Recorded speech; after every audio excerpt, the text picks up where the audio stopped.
Bienvenidos a su canal de YouTube Derecho Penal con Judith López, que es el rostro y la esencia del estudio jurídico Platinum Abogados, estudio que tiene las puertas abiertas hacia ustedes.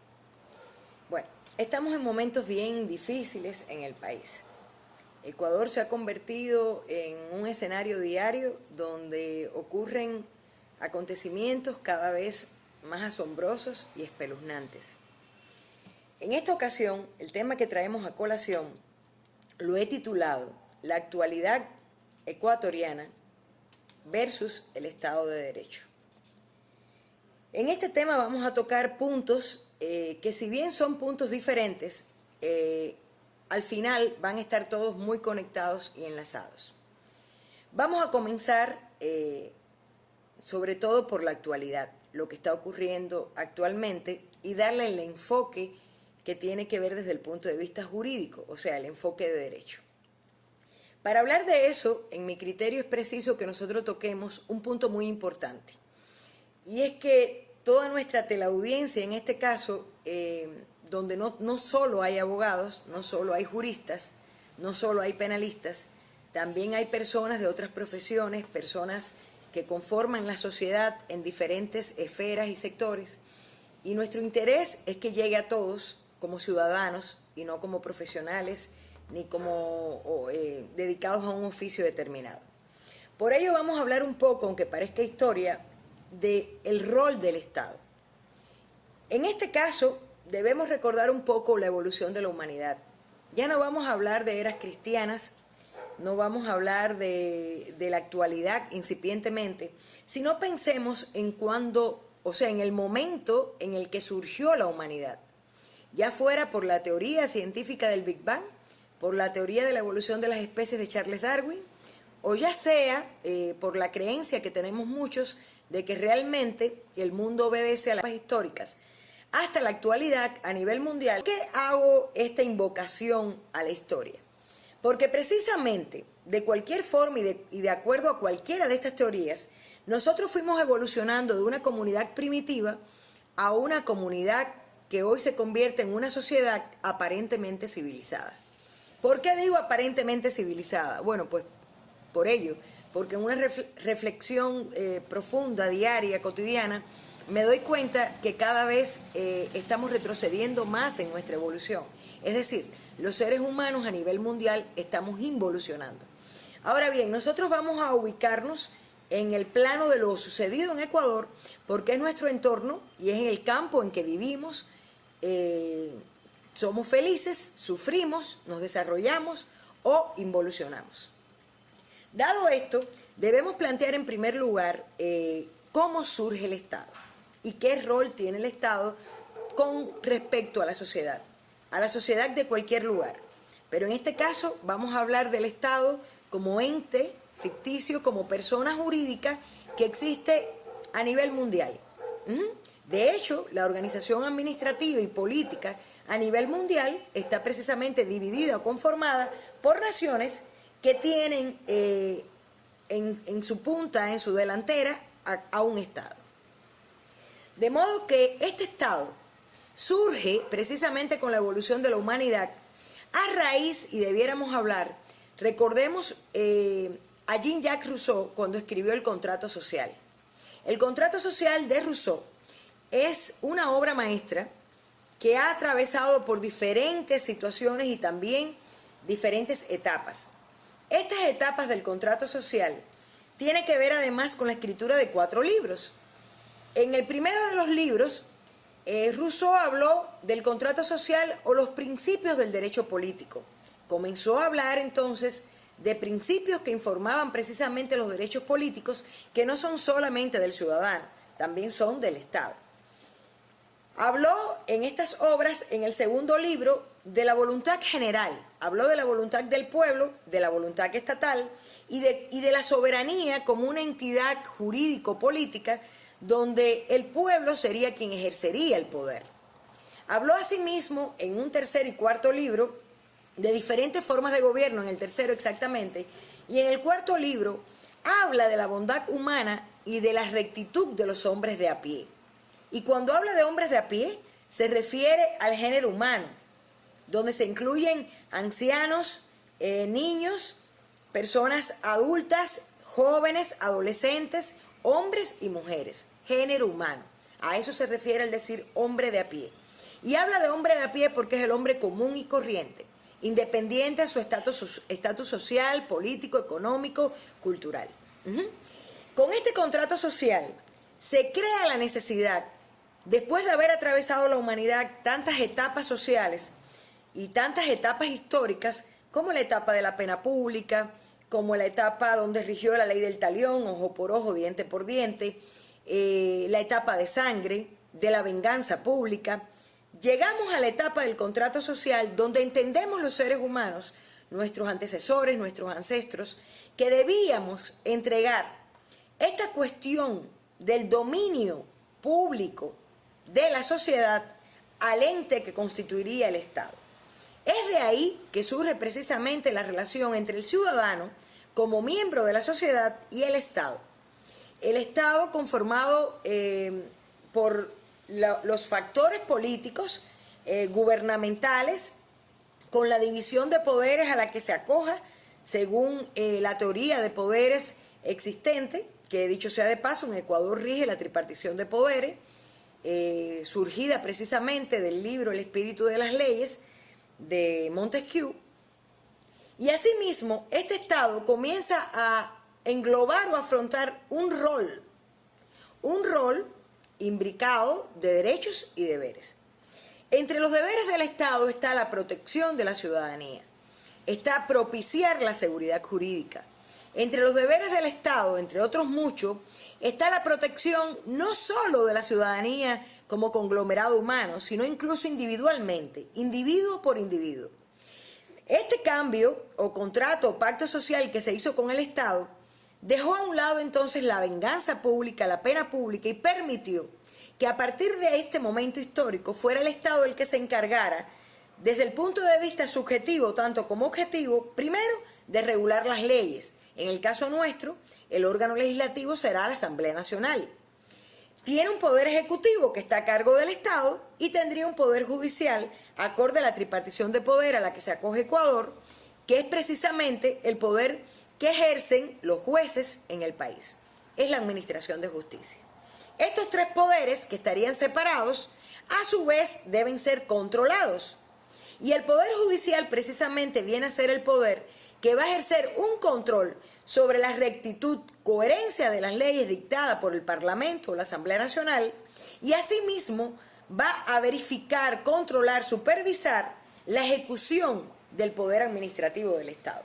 Bueno, ¿qué quiere decir entonces? Que tanto el Poder Ejecutivo como el Legislativo como el Judicial son especialmente importantes en el desarrollo de cualquier sociedad.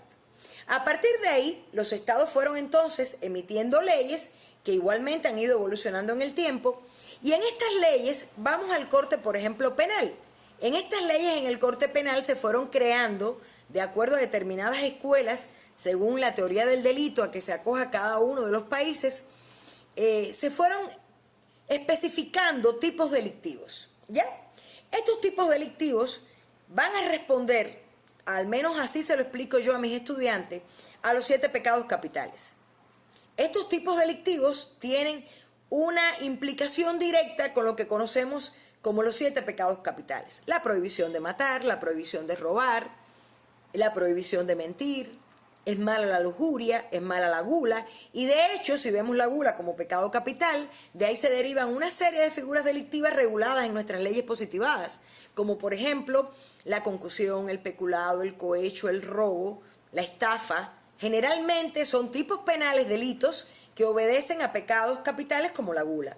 Si hablamos de la prohibición de matar como un pecado capital, existe toda una familia de delitos que configura varios tipos penales que prohíben y además establecen penas para la persona que se atreva a atentar contra la vida de otro. Manifestación positiva del derecho. ¿Cómo se iban a regular las leyes, las relaciones, disculpen, interpersonales, entre particulares? Hay otras ramas del derecho como el derecho administrativo, como el derecho tributario, y todo esto está volcado, su contenido y las relaciones, ya sea entre particulares o entre particulares con el Estado, a través de normas positivadas.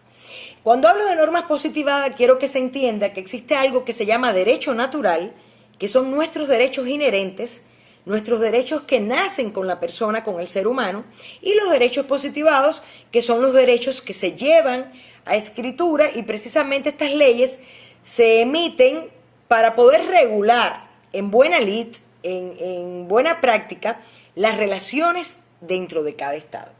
Ahora bien, ocurre algo.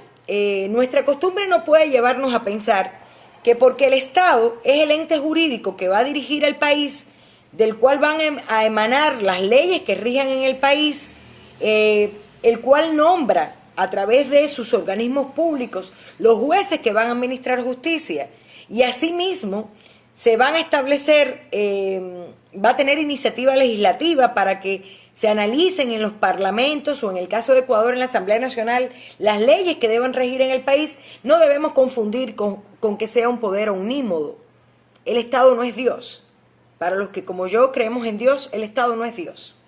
Ese poder que tiene el Estado y que surge dado por nosotros mismos a raíz del pacto social, como un hito, un acontecimiento histórico de trascendental importancia en la historia de la humanidad, ese pacto social ubica al Estado en ese rol, pero asimismo establece una serie de circunstancias para limitar ese poder punitivo.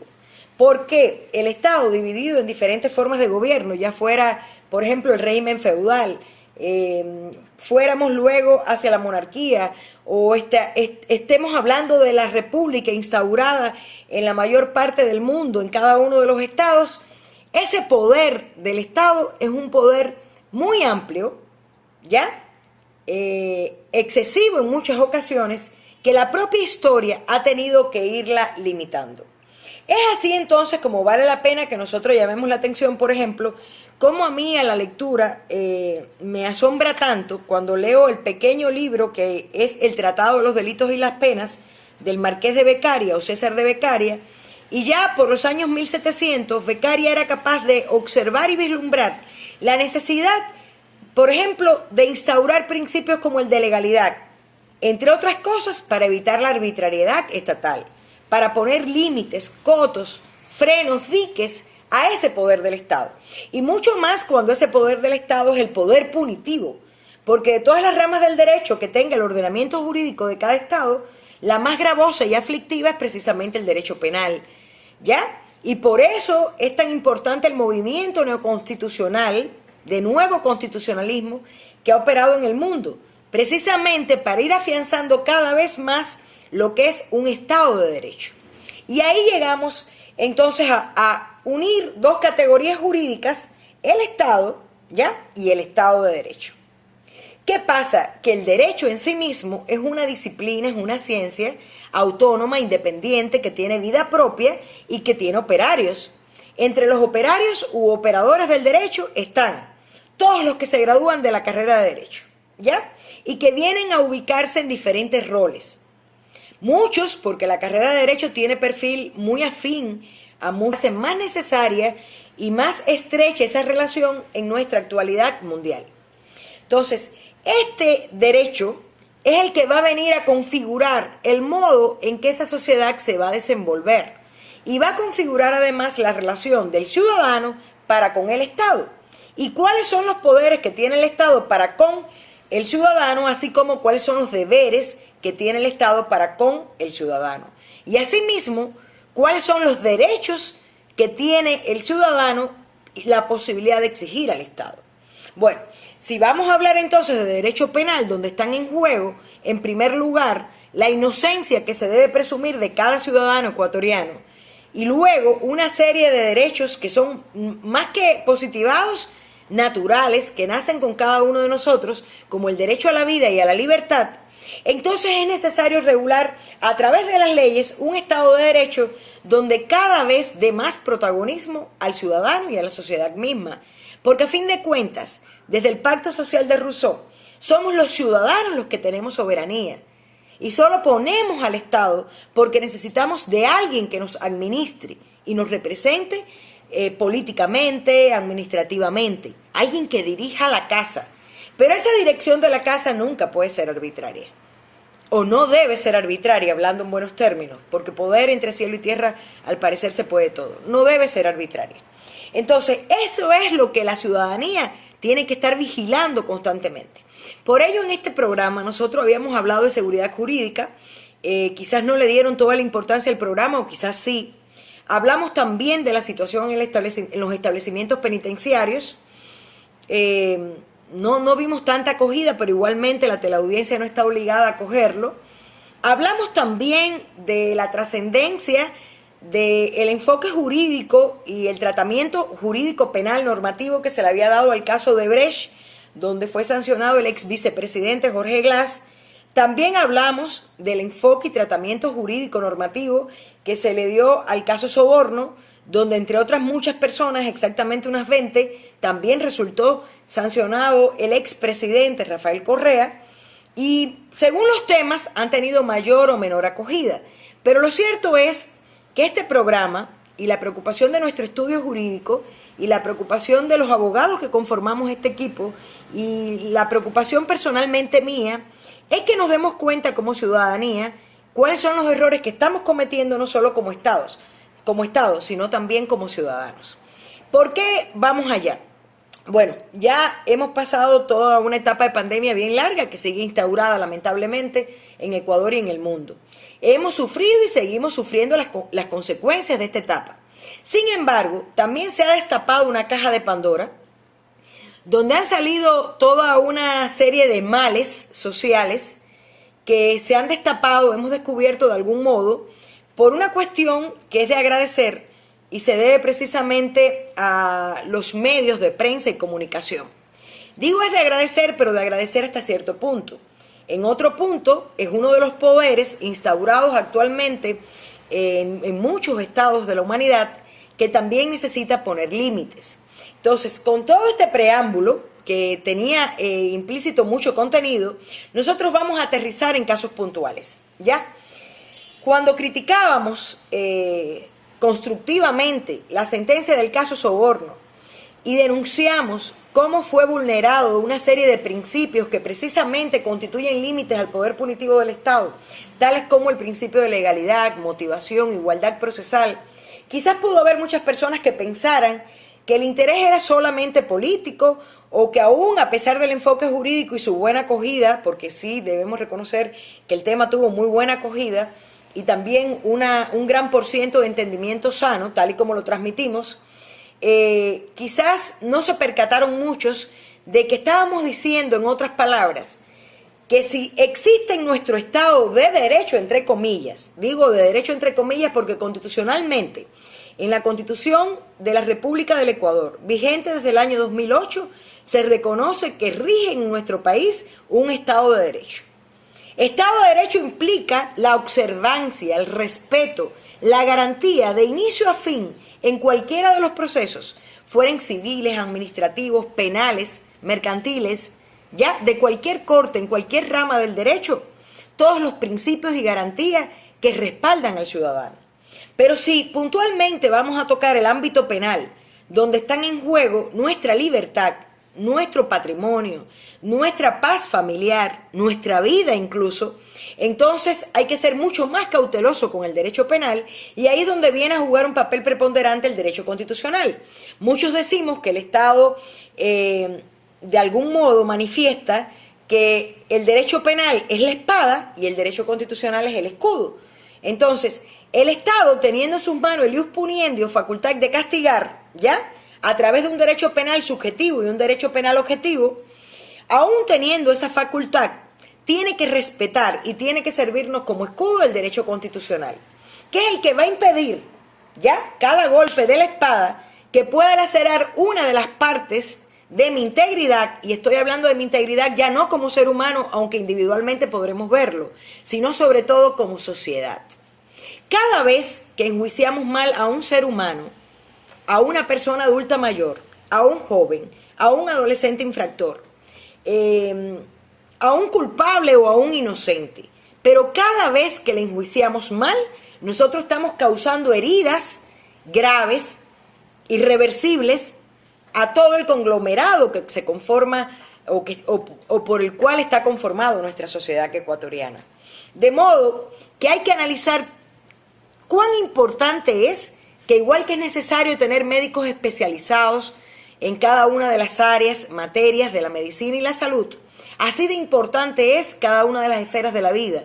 Pero si hay algo a lo que yo le doy mucha importancia en la sociedad actual, en cualquier estado del mundo, es al ejercicio del derecho en cualquiera de sus roles.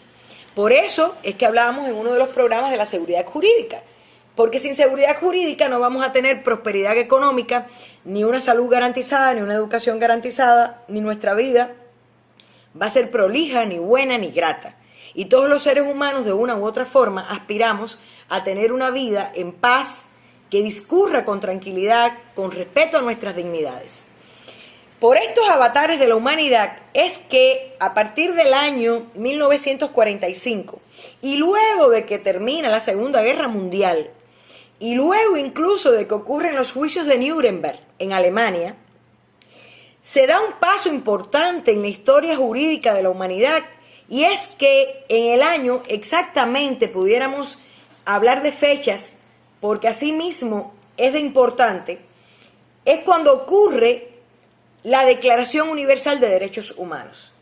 Esta Declaración Universal de Derechos Humanos es emitida ya por la Dirección de las Naciones Unidas, o sea, por la Asamblea General de las Naciones Unidas, en la ciudad de París, exactamente el 10 de diciembre de 1948. Esto parecería una fecha fría, pero esta fecha tiene un porqué. Y este año 1948 es el resumen que tiene la humanidad para que varias potencias mundiales, varios países se reunieran con diferencia de idiosincrasia, con diferencia de culturas, con diferencias de costumbres, con diferencias de idioma, con diferencias de pensamiento, y se unieran y buscaran una declaración común que uniera además a todos los estados y a todos los seres humanos en el mundo.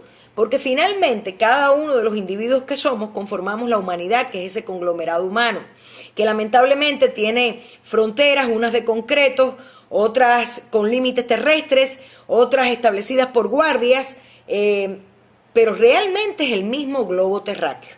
Entonces, en esta humanidad se busca la Declaración Universal de Derechos Humanos porque tras la ocurrencia de la Segunda Guerra Mundial y además del enjuiciamiento de las personas que fueron encausadas en los juicios de Nuremberg, se descubrió cuán vejados estaban los derechos humanos, no solo por la cantidad y la masacre de judíos que lamentablemente murieron a raíz de acciones netamente humanas, sino también porque cuando se trató de aplicar las normas del derecho positivo al enjuiciamiento de las personas del imperio nazi, que en este caso se les reclamó a ellos responsabilidad penal por los crímenes ocurridos, muchas veces las leyes se quedaron cortas e incluso se cometieron ilegalidades para poder exigir responsabilidad penal.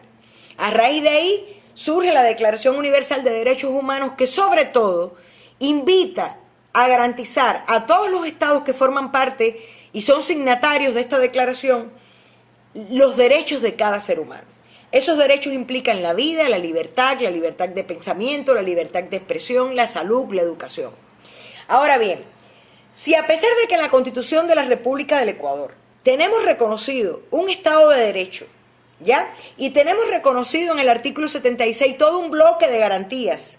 Somos un país signatario de la Convención Americana de Derechos Humanos, del Pacto de San José de Costa Rica y de tantos instrumentos internacionales encaminados todos, así como, por supuesto, de la Declaración Universal de Derechos Humanos, retomando la idea, y de tantos instrumentos internacionales que van encaminados a garantizar que la vida de cada ser humano en el mundo, cada día, discurra en mayor paz y con mayor tranquilidad, con el respeto a su humanidad y a su dignidad humana. Entonces, no es posible que en el siglo XXI, en el 2020, estemos sufriendo episodios como estos que vamos a traer a colación. Primero, el derecho a la defensa. Es uno de los principios y es una de las garantías y es uno de los derechos que está expresamente establecido en el bloque constitucional, en la Constitución de la República del Ecuador. Sin embargo, en la práctica judicial ecuatoriana constatamos en nuestra práctica diaria cómo es posible, y que de hecho ocurre, que muchos jueces ignoran el contenido del derecho a la defensa. El derecho a la defensa implica, entre otras cuestiones, varias relaciones, vínculos o nexos con otros principios y derechos. El derecho a la defensa tiene una vertiente material. Ese derecho a la defensa en el plano material es la defensa que va a ejercer la persona imputada de un delito, que está siendo investigada por un delito, ¿ya? Y que lamentablemente en la mayoría del sector judicial del Ecuador, e incluso me atrevería a decir de muchos operarios del derecho penal ecuatoriano, piensan que el derecho a la defensa queda garantizado con el solo hecho de que exista un defensor y que este defensor puede ser privado o público, sin tener en cuenta que el propio artículo 8 de la Convención Americana de Derechos Humanos habla no solo del entendimiento del idioma, porque hay que comprender, tal es así que si la persona a la cual se está investigando o se va a instruir penalmente es sordomudo, necesita un intérprete. Si habla idioma hebreo, necesita un intérprete. Si es una persona que está en estado de coma o inconsciente, no escucha, no oye, no entiende, está enajenado del mundo. Entonces no se le puede enjuiciar en ninguna de las audiencias posibles procesalmente si está en ese estado de no comprensión. Porque precisamente es tan grave la situación penal cuando usted que está siendo acusado, imputado, sospechoso, investigado, que es necesario que usted lo comprenda a cabalidad, con total claridad. Que un juez ecuatoriano sea capaz de decir que a pesar de que la persona estará en estado de coma, fue garantizado el derecho a la defensa porque tuvo un defensor público que habló, enarboló determinados criterios, negando y soslayando que ese defensor público, por el propio estado de coma en que estaba el paciente, en este caso enjuiciado, no pudo tener comunicación previa con ese defendido, entonces mal puede decirse, usando términos ya del argot popular ecuatoriano, que fue garantizado el derecho a la defensa si la defensa material no existió, si el defensor público o privado nunca pudo comunicarse con la persona a la cual se le está imputando, ¿ya? Pero si además estamos ante el peor de los asesinos, supongamos que presuntamente estamos ante el peor de los asesinos, porque hay una serie de indicios que indican, precisamente por eso son previo al cumplimiento y revisión de todos esos requisitos, lo que hace es garantizar la presencia de esa persona en el proceso penal. ¿Ya? Y uno de los requisitos es que existan elementos coherentes y presumibles de que se evadiría la acción de la justicia, porque de lo contrario, la prisión preventiva tiene que ser excepcional. He estado ante jueces que han sido capaces de decir que siempre que estemos ante un acusado procesado por un delito de asesinato o violación, hay que poner la prisión preventiva, cuando eso es totalmente ilegal. Y eso denota que si un juez de la Corte Provincial de Guayaquil, porque sin decir el nombre puedo decir que ahí se ubica el juez que así lo dijo en una audiencia, eso quiere decir primero que desconoce los requisitos de la prisión preventiva. Segundo, que desconoce su naturaleza. Y tercero, que la aplica arbitrariamente. Porque decir que el hecho de que lo aplique un juez hace que la prisión preventiva siempre sea legal, denota el desconocimiento de otros jueces, ya sea jueces actuando constitucionalmente o en la propia materia penal, denota el desconocimiento del principio de legalidad. Quizás César Beccaria, después de 3 siglos de evolución de la humanidad, a partir de la propuesta del principio de legalidad que limita al poder punitivo del Estado, que está tan vigente actualmente, conozca mucho más, a pesar de la evolución de la humanidad, que muchos de los jueces que hoy tenemos. La prisión preventiva, señores, es una prisión medida cautelar excepcional. Y en nuestra realidad ecuatoriana se ha hecho la regla. Esa es una de las causas por lo cual nuestras cárceles están tan hacinadas. En un sistema judicial como el que tenemos y padecemos, con todo respeto lo digo, donde se es tan superficial para analizar los intereses jurídicos, sobre todo en Guayaquil, porque aunque lamentablemente la misma Constitución de la República rige para todo el país, en todas sus provincias, y el mismo Código Orgánico Integral Penal rige para todo el país, en todas sus provincias, en la práctica penal, cuando nos desplazamos de provincia a provincia, de la Suay, Manabí, Guayaquil, Pichincha, Tungurahua, vemos prácticas penales tan distintas que pareciera que hay leyes distintas en cada lugar, ¿ya? Y por ello es que me atrevo a decir igualmente con toda responsabilidad que una de las fracciones del sistema judicial ecuatoriano que está más frágil, débil y corrompida es la que existe realmente en nuestro terruño de Guayaquil. Porque lamentablemente en la práctica lo vemos a diario, cómo se desconocen tantos términos legales que no podemos aspirar a tener jueces incompetentes. El juez no solo tiene que ser probo, no solo tiene que ser honesto, no puede dar cabida a la corrupción. La corrupción existe no solo por dinero, existe también por intereses personales, existe también por malicia, existe también por temeridad, la corrupción existe por irresponsabilidad. Pero además de todo eso, necesitamos jueces preparados.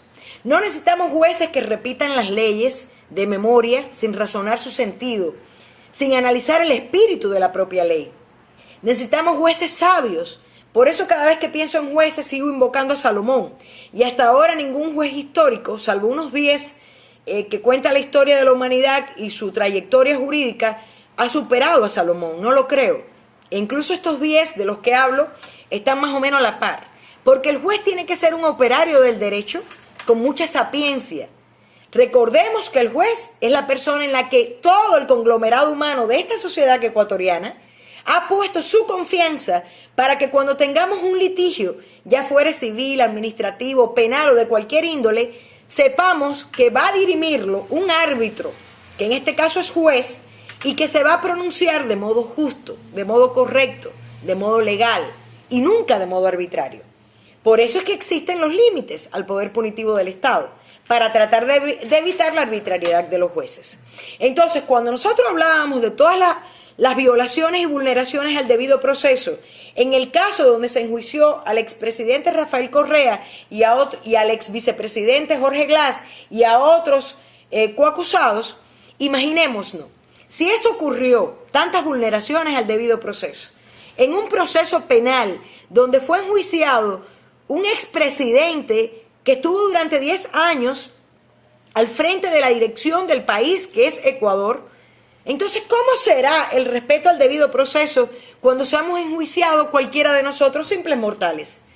Es de preocuparse. Y no sé si se han dado cuenta de la necesidad de preocupación que tenemos con respecto a ello. Por ejemplo, en el caso de los israelíes, yo fui de las abogadas que estuvo en una acción de habeas corpus porque solicitaron nuestra ayuda técnica. No se concretó nuestro servicio técnico precisamente porque hubo una aglomeración como de un grupo de 10 abogados disímiles. Y entre otras de las limitantes que tuvimos para ejercer el derecho a la defensa bien garantizado, que nunca estuvo bien garantizado, está que nunca se nos permitió una entrevista como abogados con ellos. Y al no entrevistarnos con ellos, estuvimos limitados en el ejercicio de la defensa técnica, porque no teníamos completo el derecho a la defensa material. No podíamos hablar personalmente con ellos. Pero sí debo decir en esta situación horrible que hay hoy, que nosotros como equipo, Platinum Abogados, decidimos retirarnos del proceso precisamente por la continua y múltiple afluencia de disímiles abogados. Nos retiramos. Hoy, lamentablemente, hay algo horrible que ha pasado y es que al señor procesado, Shai Dahan, ciudadano israelí, se le dio muerte en la penitenciaría del litoral, en la penitenciaría de Guayaquil, en el cumplimiento no de una condena, sino de una medida cautelar de prisión preventiva. Esta abogada con su equipo técnico estuvimos estableciendo un proceso de habeas corpus. En ese habeas corpus que hicimos ante jueces de Santa Elena, incluso estos jueces se trasladaron hasta Guayaquil precisamente, nosotros tuvimos que llevar a alusión varias vulneraciones del debido proceso. Pero dentro de las vulneraciones mayores era que estaban durmiendo en el piso, que no tenían comida, que no se les propició el respeto a sus creencias religiosas y a su alimentación, que estaban siendo extorsionados, porque no es secreto para nadie que en la penitenciaría de Guayaquil existe la extorsión precisamente por parte de esos grupos mafiosos. Y todo esto se le dijo a los jueces constitucionalistas en ese momento. Tuvimos un certificado médico emitido precisamente por el médico de la penitenciaría que los pudo revisar.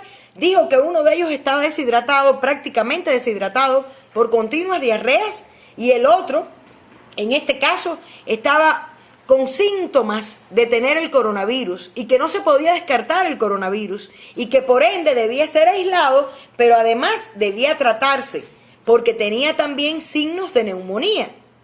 Aún así, estas personas no fueron trasladadas a ningún hospital a ser atendidos. Aún así, aún con ese respaldo médico real, evidente, los jueces no fueron capaces de emitir la inmediata libertad.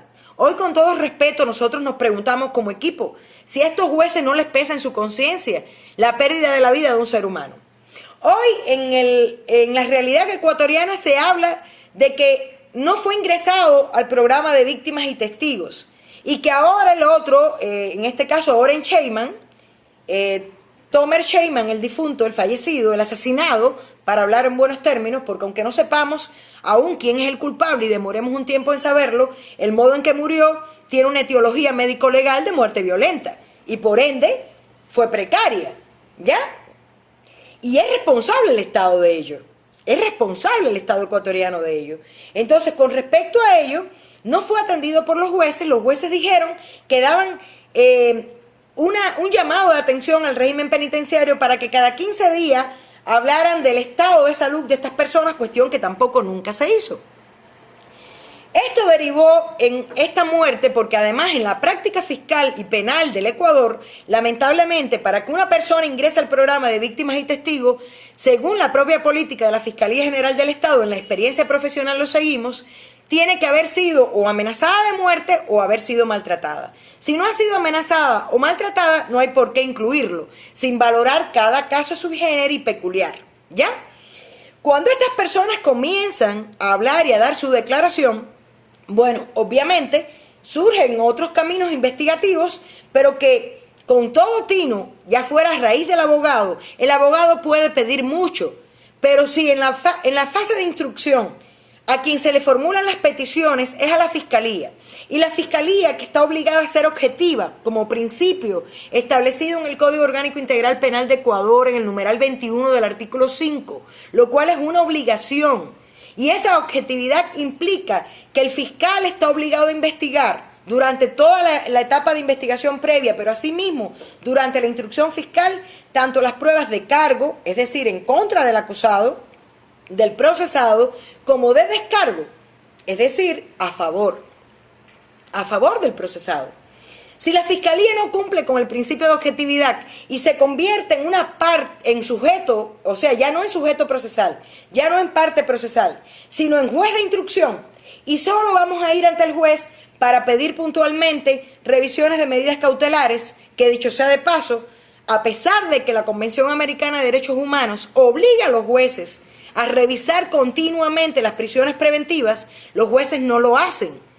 Los jueces se limitan a escuchar el argumento de la defensa, no ven el expediente, no ven si han surgido indicios nuevos que favorecen a la persona asegurada y generalmente no sustituyen ni cambian las medidas. Entonces, es todo un conglomerado también, es un sistema en el que están implicados muchos eslabones de una cadena, que si uno de esos eslabones se quebranta, no va a cerrar la cadena. No va a funcionar, no va a existir el debido proceso.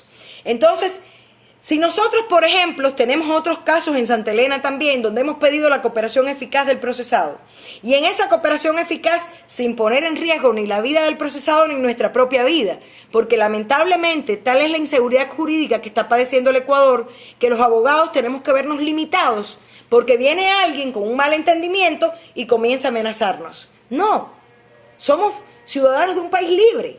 Igual que el mecánico es libre de arreglar carros, el abogado es libre de ejercer sus derechos. Pero ¿por qué tiene que ver esta idiosincrasia del ecuatoriano? Porque precisamente la práctica penal ecuatoriana indica otras cuestiones también lamentables. Al momento en que se estaba tramitando el habeas corpus del ex vicepresidente Jorge Glass y también la solicitud de un beneficio penitenciario, que era el cumplimiento del 40% de la pena y que por ende le tocaba acceder a un régimen semiabierto propio del régimen penitenciario, además de que sí es mi creencia muy arraigada, esa paradoja me sirve perfectamente para ejemplificar que si Jesucristo intercedió en defensa de todos los seres humanos del mundo, del universo, imaginémonos entonces, ¿por qué no cualquiera de nosotros, graduados de Derecho, con la preparación suficiente y necesaria, no vamos a intervenir ante un sistema judicial estatal por demás, conformado por laboratorios de criminalística, conformado por la institución que es la Fiscalía General del Estado, en Ecuador por todo el Consejo de la Judicatura y el cuerpo de sus magistrados, y dentro de ese universo viene a ser un puntito la persona procesada. Y viene el abogado fuera de cualquier asociación pública, de cualquier institución o entidad pública, a garantizar el derecho a la defensa de esa persona. Entonces, ecuatorianos, comencemos a ver al abogado no como una persona a la que se le hace el favor de defender a otra, no como una persona que quizás se está enriqueciendo defendiendo a otras, no. A mí de niña, de persona, de ser humano, y luego como abogada me enseñaron a presumir la buena fe en el ser humano. Entonces, yo presumo la buena fe y presumo que el ser humano es inocente. He preferido ejercer el derecho a la defensa antes que acusar o antes que enjuiciar, que soy tan capaz como cualquier fiscal o cualquier juez, porque no es cuestión de miedo. Cierto es que con respecto a la magistratura y a la administración de justicia tengo mucho respeto, pero sobre todo por el poder que implica. No me creo compatible ni sabia lo suficientemente en vida como para poder decidir yo si una persona va a ir 20 años a prisión, o poder decidir yo sobre la culpabilidad o inocencia de alguien. Creo que hago menos daño a la humanidad defendiendo y hago mucho bien apoyando a alguien que es un punto con respecto a un universo. Entonces, si las propias autoridades estatales tratan de ver a los abogados como parte de esos grupos delictivos, estas propias autoridades denigran a sus abogados, lo cual obviamente no acepto yo, porque el tipo de abogado que soy y el tipo de abogado al que pertenezco y con el que me identifico es igualmente el tipo de abogado que se presume que es cualquier abogado. Yo no tengo por qué presumir la mala fe. Que hay abogados que tienen mala práctica profesional, que ejercen su profesión con indolencia, con desconocimiento, con corrupción, eso existe, igual que existen jueces, igual que existen fiscales. Pero presumiblemente todos los jueces son correctos, son pulcros, probos, y asimismo son los fiscales, y asimismo debemos presumir a los abogados. Entonces, el Estado no hace un favor garantizando que alguien tenga un defensor público privado, no. El Estado está obligado a garantizarlo, es un deber para el Estado. Y es por ello que si hoy revisamos toda la casuística de la Corte Interamericana de Derechos Humanos, podemos ver que uno de los países de Latinoamérica con mayores sanciones por la Corte Interamericana de Derechos Humanos es precisamente el Ecuador. Y redunda cuando se agota toda la vía judicial, y vamos a hablar solo del plano penal, interna, o sea, domiciliaria, nacional del país, se agota. Y luego vamos ante la Corte Interamericana, encontramos una serie de derechos y garantías reconocidas en instrumentos internacionales de los cuales Ecuador es país obligado a cumplir, está vinculado como país signatario, y estas garantías no están siendo garantizadas y están siendo incumplidas a diestra y siniestra. ¿Ya? Recordemos entonces que los jueces deben garantizar también a la ciudadanía algo que se llama la tutela judicial efectiva. Recordemos también que cuando hay un acto de enjuiciamiento, el Consejo de la Judicatura tiene que garantizar el lugar donde se va a administrar justicia, los medios telemáticos, económicos y todos los recursos con los cuales los jueces administrarán justicia. El Estado está obligado a garantizar los salarios de esos jueces, porque si los jueces no tienen sus salarios puntuales, comienzan a tener necesidades, y esas necesidades económicas debilitan el carácter de juez probo, porque cada funcionario público necesita a sí mismo tener sus necesidades económicas satisfechas para poder lograr exigirle un respeto íntegro y probo en cuanto a la actividad que desempeñe. Y en el caso de los jueces es una de las actividades más importantes que puede tener la sociedad de cualquier país, es la administración de justicia. Entonces, no puede existir la realidad de que en Ecuador esté sucediendo que haya abogados que sufran encerronas por el hecho del ejercicio de la defensa. Eso no es posible. No puede presumirse por parte de los jueces que los abogados, cada vez que vamos con elementos, estamos diseñando estrategias. Y por cierto, si fuera estrategia, ¿qué tiene de malo?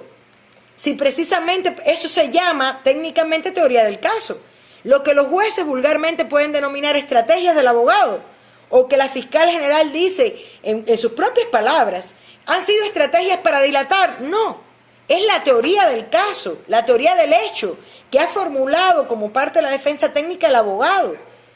¿O acaso no es suficiente para enfrentar la defensa de un abogado toda la Fiscalía General del Estado, todos los laboratorios de criminalística, todos los peritos y oficiales, en este caso, que tengan que ver con sus propias ramas de ciencia y saber? ¿O no es suficiente toda la magistratura? ¿O no es suficiente toda la función judicial? ¿O no es suficiente que el Poder Ejecutivo, cuando sabe que se va a celebrar una audiencia con respecto a un hecho que ha conmocionado de cierta forma, haga un tuit que diga: cuidado con quitar la prisión preventiva a los procesados en tal caso, no se puede crear impunidad? Sin embargo, esas acciones lo que están haciendo es mediatizando la justicia, influyendo en la justicia y presionando política indirectamente a los jueces. Y así caemos en otro punto, la independencia judicial. Precisamente cuando se habla de tripartición de poderes y se vincula al Poder Judicial como un poder controlador de la función legislativa y de la función ejecutiva, y no tenemos un Poder Judicial independiente, entonces nunca va a existir un control correcto ni exacto. Si ese Poder Judicial estuviese funcionando como se espera, no existieran esa cantidad de casos de carnet de discapacidad que son, en este caso, falsos en personas de jueces, que son las personas en cuyas personalidades, en cuyas funciones toda la sociedad ha depositado la gran y magnánima tarea de administrar justicia y de dirimir conflictos. No puede haber juez corrupto ejerciendo como juez. Y una vez que tengamos indicios de que es corrupto, debe ser separado de la administración de justicia, porque entonces todas sus decisiones van a ser cuestionadas.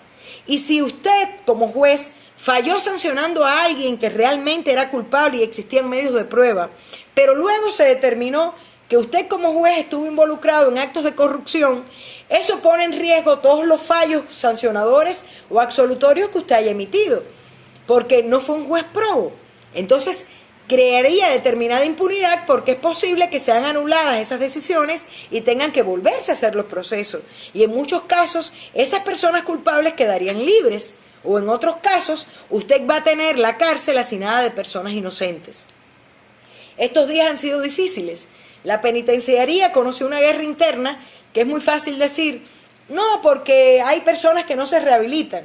No, cuando usted entra a la penitenciaría de Guayaquil, usted siente la necesidad de demandar al Estado ecuatoriano por tener personas que están allí enjauladas, personas que visten solo un calzoncillo, casi semidesnudos, y que tienen que pagar para ponerse camiseta y short, o personas que por estar aislados están encadenados, o personas que tienen que pagar para que le den la alimentación básica diaria a la que tienen derecho y es obligación del Estado propiciar. Si el Estado no cumple estas cuestiones, y yo como persona tampoco puedo demandarla, porque entonces viene la coherencia y el sentido común. Si yo demando al Estado y estoy demandando a mafias, que dicho sea de paso, no lo voy a hacer, pues una sola golondrina no compone veranos. Estos seres humanos seguirán sufriendo, se bestializarán cada vez más e involucionaremos de haber evolucionado del hombre primitivo como Homo sapiens al hombre civilizado que debiéramos ser hoy. Estamos involucionando y retrotrayendo toda nuestra evolución nuevamente al estado primitivo. Entonces vamos a comenzar a matar por comer y vamos a comenzar a matar y a ser violentos para hacer valer nuestros derechos. Y eso que ocurre en las cárceles afecta a toda la sociedad, porque muchas veces allí está el hijo de una madre que sufre, el hermano de una hermana que sufre, el esposo de una mujer que sufre, el padre de unos hijos que sufren. Pero si todavía esa persona que está allí sufriendo estuviera cumpliendo un castigo establecido y designado acorde a medios probatorios suficientes que justifiquen su culpabilidad, bueno, sería comprensible, pero poniendo siempre la acotación de que la sanción que pusieron fue de privación de libertad temporal, ni siquiera perpetua, y que por ende mi vida debe estar garantizada. Y si yo muero durante el cumplimiento de la sanción, tiene que ser por muerte natural, no puede ser por muerte violenta. ¿Cómo y cuánto falla el Estado ecuatoriano entonces si ocurren estos descalabros en las cárceles del país. Si es capaz alguien de entrar a la celda de Chaidahan, y qué vergüenza ahora, no solo porque se dejó de tener la información de un testigo protegido, no, qué vergüenza con que el Ecuador no fue capaz de garantizar la vida de alguien que estaba sujeto a una prisión preventiva, que es un ser humano de otro país, que en tierra extraña, fuere delincuente o no, fuere culpable o no, eso ni siquiera estaba demostrado. En respeto al debido proceso ni siquiera podemos decir ello. No se puede. Existe una especial prohibición en el Código Orgánico Integral Penal de no juzgar a nadie por creencias, por personalidad, por inclinaciones políticas. El derecho penal ecuatoriano es un derecho de actos concretos. No es un derecho de personalidad ni de estado de peligro. Y sin embargo, en el cumplimiento de una medida cautelar, el Estado no fue capaz de garantizar la vida de este ser humano, que es ser humano antes que testigo especialmente protegido o no. Qué vergüenza, ¿no? Vergüenza de verdad se sufre. Pero además, qué vergüenza que continuamente estén llamándonos las madres de personas contra las que no hay muchos procesos, pero que como los jueces han preferido la parte fácil de poner la prisión preventiva, están sufriendo porque en uno de esos tiroteos pueden morir sus hijos. Porque el Estado tampoco ha sido capaz de garantizar que no penetren esas armas, de largo alcance incluso, ni de que los traslados sean lo debidamente seguros como para que no ocurran estos hechos. Que el abogado, como yo y como todos, no tenemos valor de ir a la prisión, porque en cualquiera de esas situaciones pudiera correr peligro la vida nuestra. Porque las reglas mínimas de Naciones Unidas para la atención a los privados de libertad, de lo cual también Ecuador es país signatario, establece determinadas condiciones y garantías que se respete la comunicación, la confidencialidad del abogado, precisamente para con el enjuiciado. El abogado además tiene profesionalmente la obligación de guardar la confidencialidad, y todo esto está siendo vejado. Y en tiempo de pandemia y con la justificación del estado de emergencia, el derecho a la defensa se ha convertido en nada en nuestro país. Entonces es indignante, pero es indignante sobre todo porque confundan que por un abogado defender a alguien involucrado en un delito, procesado, sospechoso, asegurado en un delito, también es parte de ese delito. No, no generalicemos con eso, porque no se puede medir con el mismo rasero a todos, porque debe presumirse la buena fe, igual que nosotros a diario presumimos que tenemos buenos jueces, que ante buenos jueces, jueces competentes, aptos, capaces, estamos sometiendo a debate nuestra preocupación. Pero este es otro problema que está incidiendo precisamente en la inseguridad jurídica que vivimos. Si por otra parte el Poder Judicial no es capaz de controlar la actividad legislativa, que en este caso sería la Corte Constitucional, y debe controlarlo en todo su esplendor, ¿ya? Y los propios legisladores están siendo cuestionados y procesados por posibles carneses de discapacidad falsos, pero asimismo por estar posiblemente involucrados en tramas de corrupción. Entonces, si nosotros como pueblo, que hemos impuesto nuestra soberanía, tenemos en esos roles y en esos puestos a estas personas, obviamente el resultado que vamos a obtener no va a ser bueno. Esta intervención que estamos haciendo en el canal va encaminada sobre todo a llamar la atención primero a la ciudadanía y segundo a los jueces. Jueces, ustedes son los responsables de administrar justicia. Administrar justicia significa hacer valer el derecho, respetar la igualdad de parte, que no importa si va la persona más millonaria o más rica del país contra la persona más indigente y pobre del país. Ambos son iguales ante usted. No importa cuánto puede ganar porque este millonario pueda comprar su fallo. No importa cuánto pueda perder porque esta persona ha atentado contra los intereses políticos. Ese juez tiene que ser independiente, y la independencia judicial no solo implica independencia económica, también implica independencia cultural, independencia política. El juez no se debe a ningún partido ni a ninguna perfilación política. El juez está para administrar justicia en el área de su materia, de su competencia. Y si el juez no es capaz de administrar justicia, no tenemos entonces ningún Estado de Derecho. Hoy, tras la detención del señor Abdalá Bucaram, se han vulnerado también otra serie de derechos que lamentablemente si muchos pensaran que Abdalá Bucaram pudiera ser culpable o estar involucrado en alguno de los delitos, esta arbitrariedad en la ejecución de las órdenes y de las diligencias procesales encaminadas o impulsadas por la Fiscalía solo va a llevar a una conclusión de nulidad. Y si no ocurre en el plano interno y en el derecho domiciliario, ocurrirá en el plano internacional. Miremos al ser humano, porque de eso se trata el derecho. Y por eso ha sido todo el esfuerzo de la humanidad por lograr el respeto a los derechos humanos. Miremos al ser humano, que no puede estar dispuesto a vulnerar una serie de principios para justificar aparentemente la procedibilidad de una sanción, de una condena, por demás muy severa, en contra del expresidente Rafael Correa. Esto no es muy distinto a negar la posibilidad de acceder a un régimen semiabierto del ex vicepresidente Jorge Glass.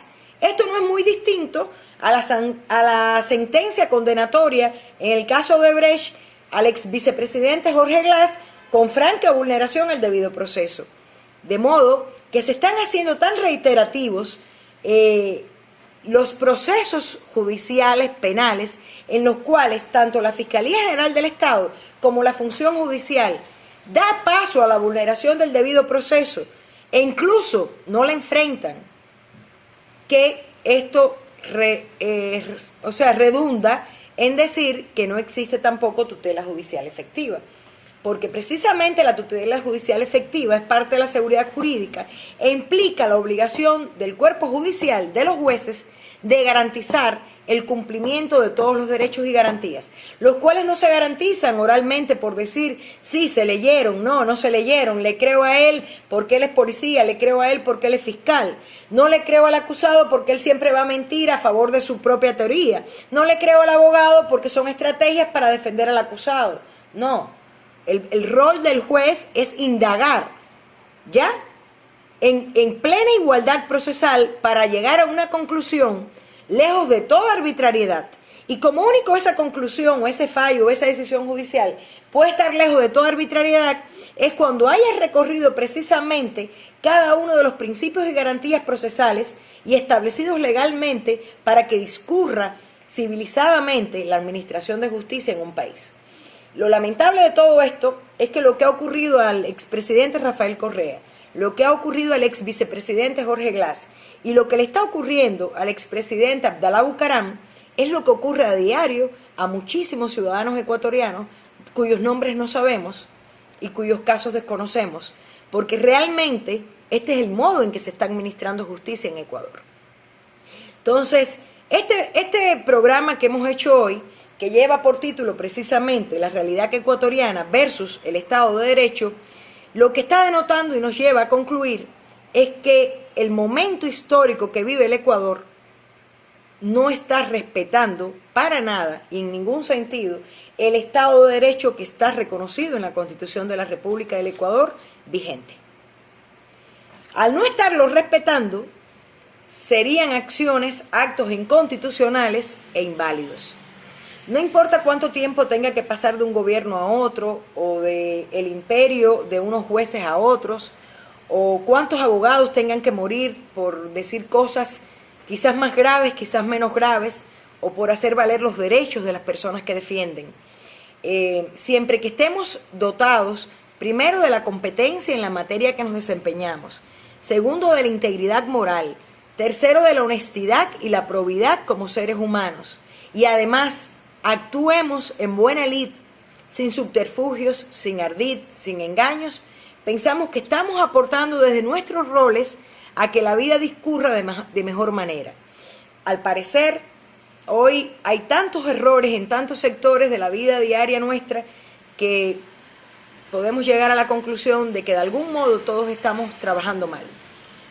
Incluso hasta los que no hacemos daño. Por eso es la justificación de este programa, para poder hacer llegar a ustedes nuestra preocupación, que igual que es una preocupación que nos afecta personal y profesionalmente, es una preocupación que afecta a toda la sociedad ecuatoriana. Y que si al menos no cumplimos con el rol de abrir los ojos y poder ponernos a pensar en cuánto hemos evolucionado hasta acá, cuántas masacres humanas hemos tenido que sufrir para llegar al momento en que estamos, No nos es permitido históricamente involucionar y retroceder a momentos primitivos de la humanidad. Porque de lo contrario, si no vamos a establecer el respeto con todas las glorias y garantías que hemos alcanzado a través de la historia de la humanidad, entonces de nada vale tener sistemas judiciales, ni tribunales, ni constituciones avanzadas, ni ordenamientos jurídicos penales garantistas y avanzados, si al final vamos a actuar tan primitivamente. Es por ello que hoy yo invoco para los juristas el conocimiento sobre todo de personas como César de Beccaria, como Jean-Jacques Rousseau, como el barón de Montesquieu, y además como toda la jurisprudencia válida que tenemos a nivel internacional, así como los instrumentos internacionales que hemos tenido el trabajo como Estado de poder revisar y firmar para vincularnos al cumplimiento de sus normas, no simplemente para violarlo, vulnerarlo y simplemente dejar de garantizar la vida humana, que es una obligación estatal garantizarla.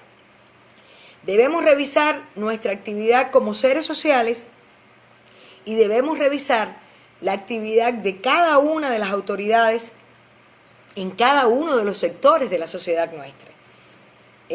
No puede haber buenos fiscales si la Fiscalía General del Estado está tramando o tratando o llevando a cabo políticas violatorias del debido proceso.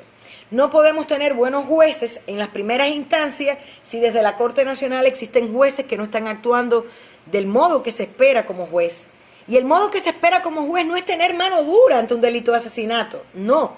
Lo que se espera es administrar justicia de acuerdo a los medios probatorios que se sometan a su arbitrio, a su colación.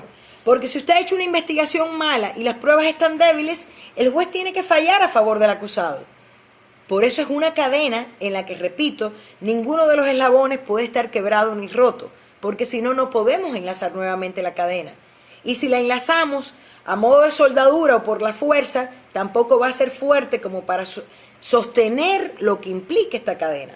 Entonces, señores, en este caso de nuestra teleaudiencia, nosotros hemos dejado aquí esta intervención en el canal, donde hemos sometido a la opinión de muchos varios acontecimientos que están aconteciendo, la vulneración de ellos, y como siempre seguimos a sus órdenes en nuestro estudio jurídico Platinum Abogados, prestos a la asesoría en cualquiera de los procesos que ustedes necesiten de nuestra intervención penal.